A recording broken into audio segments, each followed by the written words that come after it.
सुप्रभात विद्यार्थियों, आज हम पढ़ेंगे व्याख्यान 3। उपविषय है पाठ 1 उपसर्ग व पाठ 2 प्रत्यय। इनसे पिछले व्याख्यानों में हमने उपसर्ग व प्रत्यय के विषय में पढ़ा था। आज उसी विषय की हम दोहराई करेंगे। उसके आधार पर आपको एक प्रदत्त कार्य भी एडक्वार्क पर आज मिलेगा। उपसर्ग परिचय। शब्दों के आरंभ में लगकर उनके अर्थ में विशेषता उत्पन्न करने वाले शब्दांशों को उपसर्ग कहते हैं। अर्थात उपसर्ग वे शब्दांश होते हैं जो किसी मूल शब्द के आगे लगकर उनके अर्थ में बदलाव लाते हैं। इन उपसर्गों का स्वतंत्र रूप से कोई महत्व नहीं होता, अर्थात ये अपना महत्व अलग से नहीं रखते हैं, अर्थात इनका प्रयोग स्वतंत्र रूप से नहीं होता, अर्थात इन्हें अकेले प्रयोग नहीं किया जा सकता। उपसर्ग शब्दों के साथ जुड़कर नए शब्दों का निर्माण करते हैं, अर्थात नए शब्द बनाते हैं। ये शब्दों की भांति ही अर्थवान होते हैं, फिर भी वाक्यों में इनका प्रयोग स्वतंत्र रूप से नहीं होता। बेशक इन उपसर्गों का अपना अलग अर्थ होता है, लेकिन फिर भी ये अकेले प्रयोग में नहीं लाए जाते। उपसर्ग संबंधी बातें। उपसर्ग द्वारा नए शब्दों की रचना होती है, अर्थात उपसर्गों से नए शब्द बनते हैं। स्वतंत्र रूप से इनका कोई महत्व नहीं होता, अर्थात ये अपना अलग से महत्व नहीं रखते। उपसर्ग शब्दों के आगे जोड़ते हैं। उदाहरण देख लीजिए। हमारे पास शब्द है नृत्य, देश, रहम और नाम। इनके आगे हमने उपसर्ग लगाए हैं। देखिए, उपसर्गों का अपना अलग अर्थ है, लेकिन फिर भी ये उपसर्ग शब्दों के साथ ही प्रयुक्त होते हुए नजर आ रहे हैं। पहला उपसर्ग है अति। अति का अर्थ होता है अधिक। मूल शब्द है रिक्त, शब्द बना अतिरिक्त। अतिरिक्त का मतलब होता है दूसरा, उसके अलावा। रिक्त का क्या अर्थ था? रिक्त का अर्थ था खाली, लेकिन अति उपसर्ग ने उसके साथ लगकर उसके अर्थ को बिल्कुल ही बदल दिया। फिर आया वी। वी का अर्थ होता है अलग। मूल शब्द था देश, शब्द बना विदेश, यानी देश से अलग। फिर है बे। बे का अर्थ होता है बिना, शब्द है रहम, शब्द बना बेरहम, यानी बिना रहम के, बिना दया के। अगला उपसर्ग है बद। बद का अर्थ होता है बुरा। मूल शब्द है नाम, शब्द बना बदनाम, यानी कि जिसका नाम बदनाम है, जो बुरे नाम वाला है। अब है उपसर्ग के भेद। मैंने आपको पहले व्याख्यानों में भी समझाया था कि हिंदी भाषा में उपसर्ग के 3 भेद हैं। पहला उपसर्ग था हमारा तत्सम उपसर्ग, यानी संस्कृत भाषा के उपसर्ग। दूसरा था तद्भव उपसर्ग, यानी हिंदी भाषा के उपसर्ग। तीसरा था आगत उपसर्ग, यानी अरबी, फारसी व अंग्रेजी भाषा के उपसर्ग। इनका प्रयोग हमने कहाँ किया था कि जब हम दूसरी भाषाओं के शब्दों को हिंदी में ले आए, हिंदी के साथ उसका प्रयोग होने लगा, तो ये आगत उपसर्गों के रूप में जाने लगे। सबसे पहले पढ़ते हैं हम तत्सम उपसर्ग, यानी संस्कृत उपसर्ग। जो उपसर्ग संस्कृत शब्दों के साथ हिंदी में आ गई और तत्सम शब्दों के साथ ही प्रयुक्त होकर नए शब्दों की रचना करते हैं, वे तत्सम उपसर्ग कहलाते हैं। यानी कि संस्कृत के शब्द थे ये, लेकिन हिंदी भाषा में वैसे के वैसे ही प्रयुक्त होने लगे जैसे वो संस्कृत में होते थे। इसीलिए इनका प्रयोग जब संस्कृत शब्दों के साथ हुआ तो ये तत्सम उपसर्ग कहलाने लगे। इन्हीं के उदाहरण देख लीजिए। हमारे पास उपसर्ग है अन, अनु, अप और आ। अन का अर्थ होता है नहीं। मूल शब्द है आवश्यक, अर्थात जरूरी। जब अन उपसर्ग इसके साथ लग गया तो शब्द बना अनावश्यक, यानी जो जरूरी नहीं है। दूसरा उपसर्ग है अनु। अनु का अर्थ पीछे भी होता है, अनु का अर्थ समान भी होता है। मूल शब्द है करण, शब्द बना अनुकरण। अनुकरण का अर्थ होता है पीछे करना, अर्थात वैसा ही कार्य करना जैसे कोई और कर रहा है, कि तुम मेरा ही अनुकरण करो, अर्थात जैसे काम मैं कर रहा हूँ वैसे ही तुम भी करो, तो समान के रूप में प्रयोग हुआ है। फिर आता है अब उपसर्ग का अर्थ होता है बुरा, शब्द है कर्म। कर्म का अर्थ होता है कार्य, शब्द बना अपकर्म, यानी कि बुरे कर्म। अगला उपसर्ग है आ का अर्थ होता है तक। भर भी होता है, जब हम इसे जीवन के साथ लगाते हैं तो इसका अर्थ हो जाता है जीवन भर। शब्द है कंठ, शब्द बना हमारा निर्मित शब्द बना आकंठ, यानी कि गले तक। फिर है संस्कृत शब्दांश उपसर्ग। संस्कृत के जो शब्दांश है जो उपसर्गों के रूप में प्रयुक्त होते हैं। बात कहें तो ये सीधी से है कि ये संस्कृत के अव्यय हैं। जो हिंदी में उपसर्गों के रूप में प्रयुक्त होते हैं। पहले इनका प्रयोग समास में होता था। संस्कृत भाषा के कुछ शब्दांश जो समास में पूर्व पद के रूप में प्रयुक्त होते थे, अब हिंदी में उपसर्गों की तरह प्रयुक्त होते हैं। पहले हम इन्हें पूर्व पद के रूप में प्रयोग करते थे और पूर्व पद में ज्यादातर हम अव्यय का प्रयोग करते हैं अव्ययी भाव समास में। तो संस्कृत के वे अव्यय जो हिंदी में अब प्रयोग हो रहे हैं वो संस्कृत के शब्दांश उपसर्ग कहलाते हैं। संस्कृत भाषा के कुछ शब्दांश जो समास में पूर्व पद के रूप में प्रयुक्त होते थे, अब हिंदी में उपसर्गों की तरह इनका प्रयोग किया जाता है। जैसे कि हम देखें उदाहरण, ए उपसर्ग है, कु है, बहिर है, सत है। अ उपसर्ग का अर्थ होता है बिना। मूल शब्द है हिंसा, शब्द बना अहिंसा। हिंसा का मतलब होता है चारों तरफ लड़ाई झगड़ा, लेकिन अहिंसा का अर्थ होता है बिना झगड़े के। कु का अर्थ होता है बुरा, शब्द है पुत्र। पुत्र का अर्थ होता है बेटा, शब्द बना को पुत्र यानी कि बुरा पुत्र। अगला उपसर्ग है बहिर। बहिर का अर्थ होता है बाहर। मूल शब्द है द्वार, शब्द बना बहिर द्वार। अगला उपसर्ग है सत। सत का अर्थ होता है अच्छा, शब्द है जन, शब्द बना सज्जन। देखिए बेटा, बहिर शब्द का प्रयोग संस्कृत में भी होता है और इसके योग में पंचमी विभक्ति का प्रयोग भी किया जाता है। स नगरात बहिर्गच्छति, वह नगर के बाहर जाता है। और सतजन में यहाँ सज्जन में संधि हुई है, व्यंजन संधि, कि अगर किसी भी वर्ग के पहले वर्ग अक्षर के सामने उसके ही वर्ग का कोई तीसरा अक्षर आए तो उसे भी उसी के ही वर्ग का तीसरा अक्षर हो जाए। तो सत क्या है, तय जो है वो वर्ग का पहला अक्षर है और जो जन है वो वर्ग का तीसरा अक्षर है, तो ज ही हुआ है उस त को भी, इसीलिए बना है सज्जन। अब आते हैं हम तद्भव यानी हिंदी के उपसर्गों की तरफ। तद्भव अर्थात हिंदी के उपसर्गों का विकास संस्कृत के तत्सम उपसर्गों से ही हुआ है। कि मतलब आपने जब शब्द पढ़े थे तो शब्द में आप उत्पत्ति के आधार पर शब्द के भेद पढ़ते हैं, तत्सम, तद्भव, देशज और विदेशज। तो तत्सम शब्द तो क्या होते हैं, जो संस्कृत में जैसे ही प्रयुक्त होते हैं वैसे ही हिंदी में आ जाते हैं। लेकिन तद्भव क्या होते हैं, जो हिंदी में थोड़ा बदल कर प्रयुक्त होते हैं। जैसे आप आम्र से आम पढ़ते हो, ग्राम से गांव पढ़ते हो, दधी से दही पढ़ते हो, दुग्ध से दूध पढ़ते हो।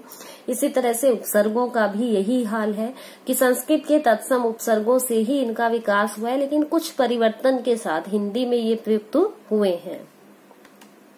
अब देखिए, सु उपसर्ग वही है जैसा संस्कृत में है, लेकिन इसका यहाँ पर थोड़ा सा शब्द का अर्थ परिवर्तित हो गया है। अच्छा पुत्र मैंने बेटा, शब्द बना सुपुत्र यानी कि अच्छा बेटा। बिन, बिन का अर्थ होता है बिना, शब्द है बात, शब्द बना बिन बात यानी बिना बात के। उसके बाद आता है अधुपसर्ग। अधुपसर्ग का अर्थ होता है आधा। मरा का अर्थ होता है मरा हुआ, शब्द बना अधमरा यानी आधा मरा हुआ। अगला उपसर्ग है नी। नी का अर्थ होता है बिना, शब्द है डर, शब्द बना निडर यानी बिना डर के। अगला उपसर्ग है उन। उन का अर्थ होता है एक कम, शब्द है 30। 30 यानी गिनती का संख्यावाची शब्द है ये, शब्द बना 29 यानी 30 में एक कम।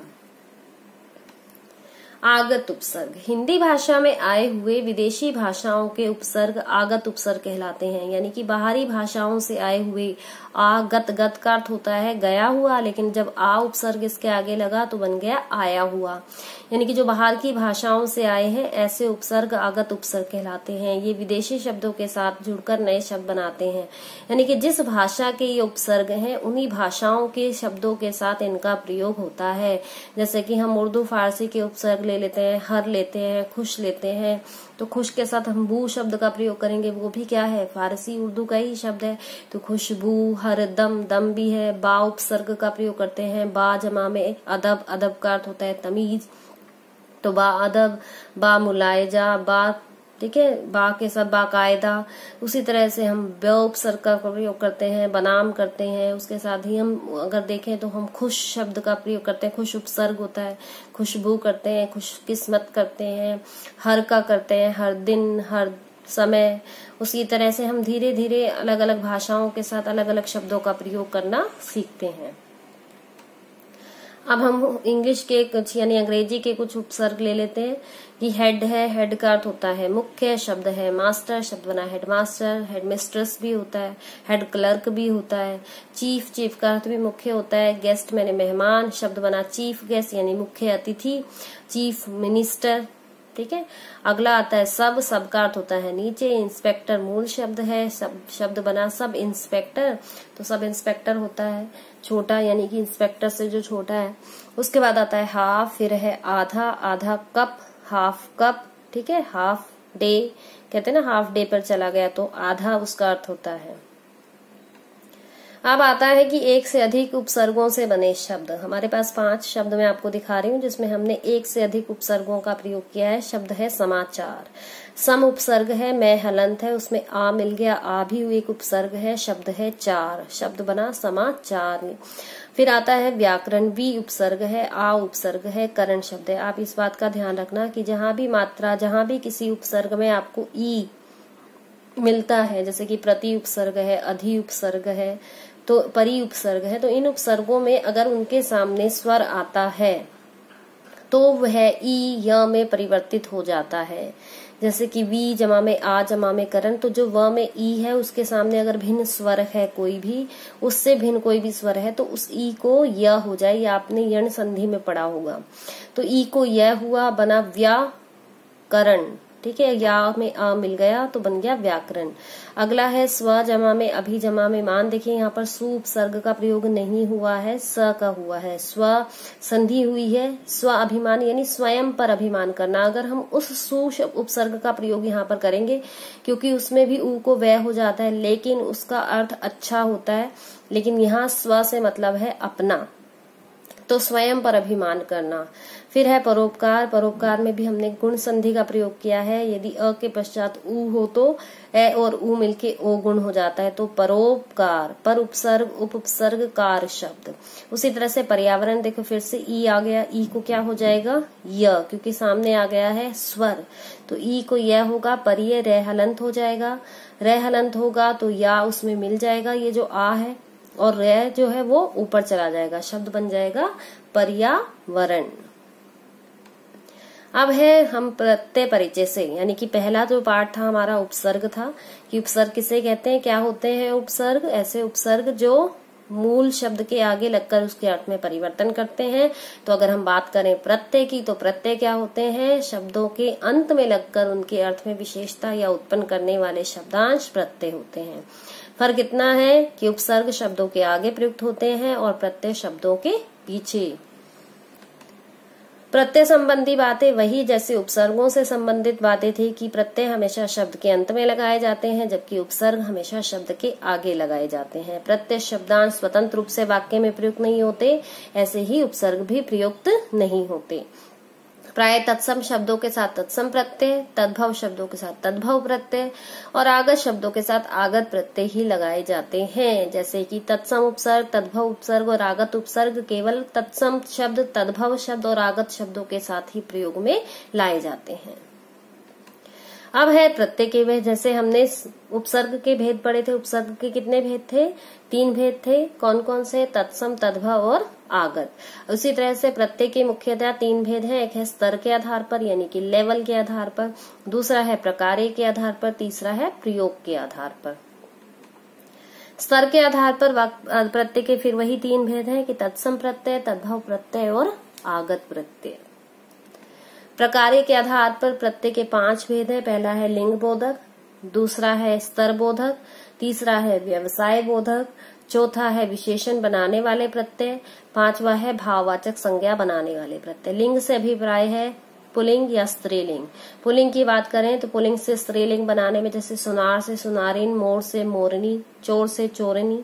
उसी तरह से अगर हम स्त्रीलिंग से पुल्लिंग बनाए तो भैंस से भैंसा, बहन से बहनोई, ठीक है, मौसा से मौसी से मौसा। और स्तर बोधक की बात करें तो विशेषण में हमने 3 अवस्थाएं पढ़ी थी विशेषण की, ठीक है। एक होती है मूल अवस्था, एक होती है उत्तर अवस्था, एक होती है उत्तम अवस्था। तो यहाँ पर उत्तर और उत्तम अवस्था की बात होगी कि अगर शब्द है निम्न तो उसमें निम्नतर, निम्नतम। तो इसी तरह से अगला है व्यवसाय बोधक की हम वाला प्रत्यय का प्रयोग करते हैं, जैसे दूध वाला, चाय वाला, रिक्शे वाला, सब्जी वाला।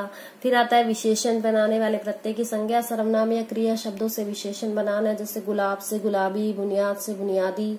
उसी तरह से भाववाचक संज्ञा है, भाववाचक संज्ञा क्या है, मधुर से मधुरता बनाना, मित्र से मित्रता बनाना। तो ये सारे शब्द जो प्रत्यय हैं क्या होंगे, अलग अलग प्रकार के कार्यों के आधार पर उन्हें बांटा जाता है। अगला है हमारा प्रयोग के आधार पर। प्रयोग के आधार पर प्रत्यय के 3 भेद हैं, कृत प्रत्यय, तद्धित प्रत्यय और आगत प्रत्यय। कृत प्रत्यय क्या होते हैं?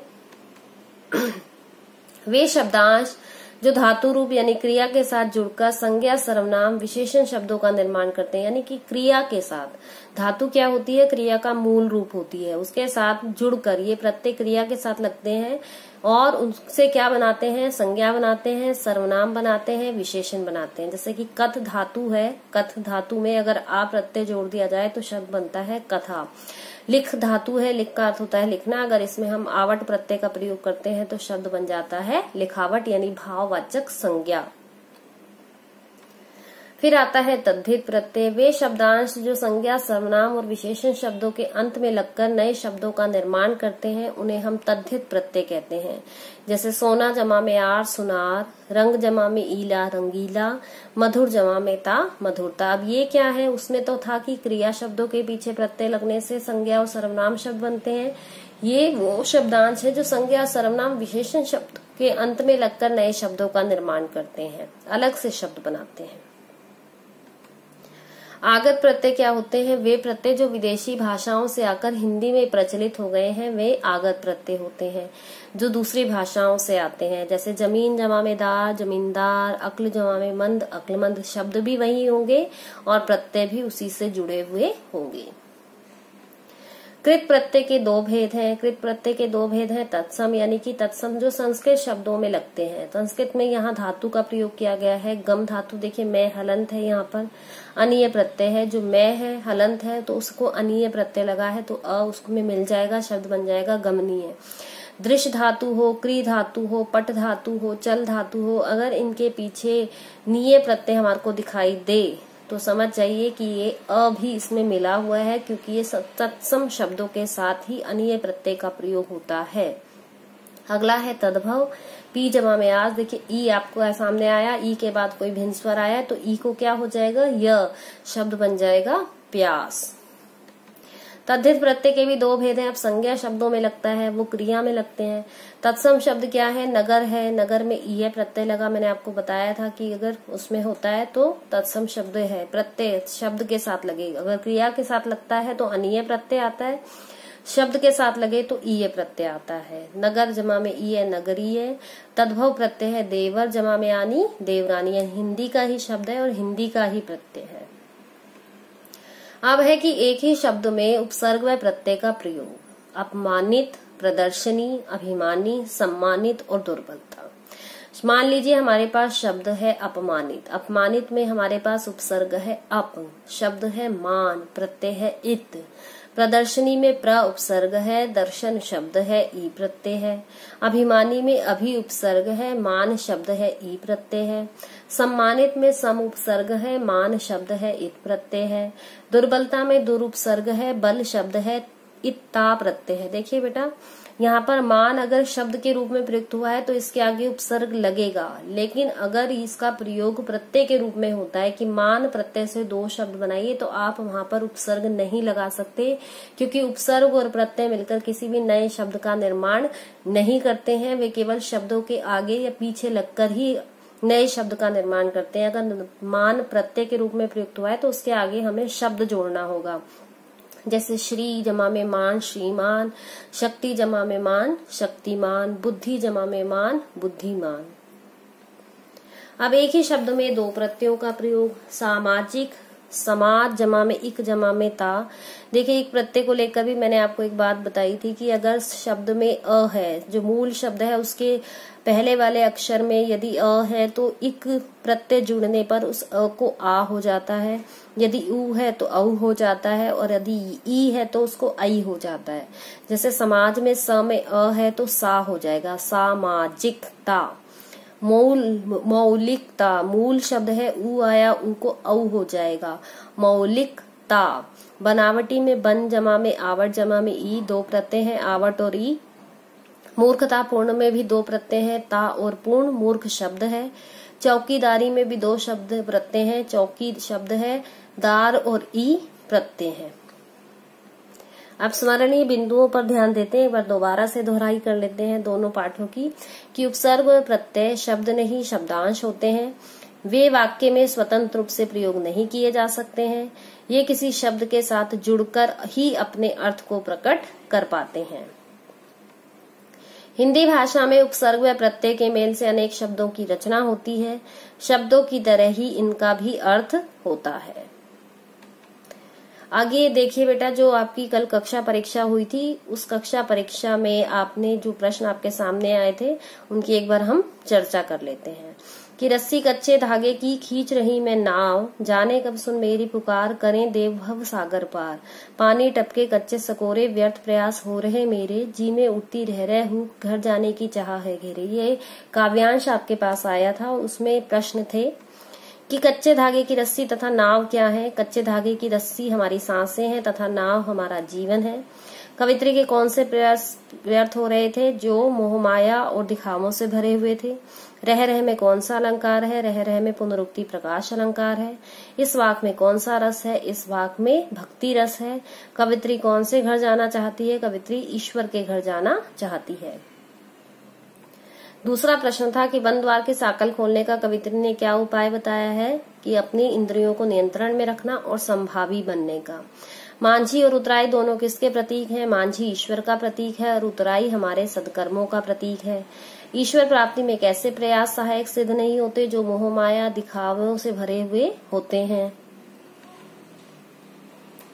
भेद न कर क्या हिंदू मुसलमान के माध्यम से कवित्री ने क्या संदेश दिया है? कि हमें किसी भी धर्म में अंतर नहीं करना चाहिए। सूक्ष्म सेतु में कौन सा अलंकार है? स वर्ण की आवृत्ति होने की वजह से अनुप्रास अलंकार है। न खाने से व्यक्ति अहंकारी कैसे बनता है? क्योंकि उसे लगता है कि उससे ज्ञानी व्यक्ति संसार में कोई नहीं है। गई न सीधी राह से कवित्री का क्या अभिप्राय है? कि कवित्री ने ईश्वर प्राप्ति का जो मार्ग था वो सही नहीं चुना। पत्रों का हमारे जीवन में क्या महत्व है? पत्र हमारे जीवन में बहुत महत्व रखते हैं, चाहे वो सामाजिक क्षेत्र हो या राजनीतिक क्षेत्र हो या फिर हमारा धार्मिक क्षेत्र हो। इन क्षेत्रों में हम अपने पत्रों के माध्यम से अपने विचारों का आदान प्रदान करते हैं। इसके बिना हमारा जीवन सब कुछ स्थगित हो सकता है। पत्रों का हमारे जीवन में क्या महत्व है ये हमने कर लिया। पत्र लिखते समय किन दो मुख्य बातों का ध्यान रखना चाहिए? पत्र लिखते समय हमें ये ध्यान रखना चाहिए कि वो उसकी जो सामग्री है वो सार युक्त होनी चाहिए, सार्थक होनी चाहिए, पता सही लिखा हुआ होना चाहिए, जिसे भेज रहे हैं उसका भी और जो भेज रहा है उसका भी। भाषा स्पष्ट होनी चाहिए, सुंदर लेख होना चाहिए। आपके लिए एक पत्र था कि आपके घर में चोरी की सूचना देते हुए अपने थानाध्यक्ष को पत्र लिखना था। तो सेवा सबसे पहले अपना पता आपने लिखा होगा कि परीक्षा भवन कैखे गए दिनांक, उसके बाद थानाध्यक्ष, सेवा में थानाध्यक्ष और थाना कैखे गए, उसके बाद माननीय से पहले आपने विषय लिखा होगा कि चोरी की सूचना देते हुए क्षेत्र के अधिकारी को या थानाध्यक्ष को पत्र, उसके बाद माननीय कि मैं इस क्षेत्र का निवासी हूँ और मेरे घर में पिछली ही रात चोरी हो गई, उसकी सूचना देने के लिए पत्र मैंने आपको लिखा है। हम कुछ दिन पहले ही अपने घर से बाहर किसी विवाह में गए थे।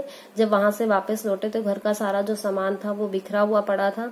बिखरे हुए सामान को देखकर मैं समझ गई कि हमारे घर में चोरी हुई है। घर का कीमती सामान गायब था। अलमारियां खुली हुई थी जिसमें 50,000 रुपए नकद और 5 लाख के गहने गायब थे। आपसे विनम्र निवेदन है कि इस विषय में उचित कार्यवाही करें। आपकी अति कृपा होगी। धन्यवाद सहित भवदीय बस। देखिए बेटा, अब आपके जो कक्षा परीक्षा थी उसकी चर्चा हमने कर ली है। जो प्रश्न आपके सामने थे परीक्षा में वो उन्हीं प्रश्नों की चर्चा मैंने यहाँ पर की है। आप अपनी जो जांच है उससे कर सकते हैं। वैसे तो एडक्वार्क पर इसका हल आपको मिलेगा, लेकिन फिर भी आप इन परीक्षा में जो पूछे गए प्रश्न थे उनके उत्तरों को समझ गए होंगे, वे आपको जांच करने में आसानी होगी। अब मैंने जो पाठ 1 और 2 उपसर्ग और प्रत्यय की दोहराई करवाई है उससे ही संबंधित एक प्रदत्त कार्य आज आपके एडक्वार्क साइट पर आएगा। आप उसे अपनी रफ नोटबुक में हल करेंगे। उसके बाद अगले दिन आप उसके उत्तरों को एडक्वार्क साइट पर देख सकते हैं और उसके बाद अगले दिन आपकी उससे संबंधित पाठ 1 और 2 से संबंधित एक कक्षा परीक्षा होगी और उसका हल भी आपको नोटबुक में करना है। अगर आप एडक्वार्क साइट पर कर सकते हैं हिंदी में टाइपिंग तो आप कर सकते हैं, अन्यथा आप उसे अपनी फेयर नोटबुक में भी लिख सकते हैं। ठीक है बेटा, मिलते हैं अब अगले व्याख्यान में। धन्यवाद।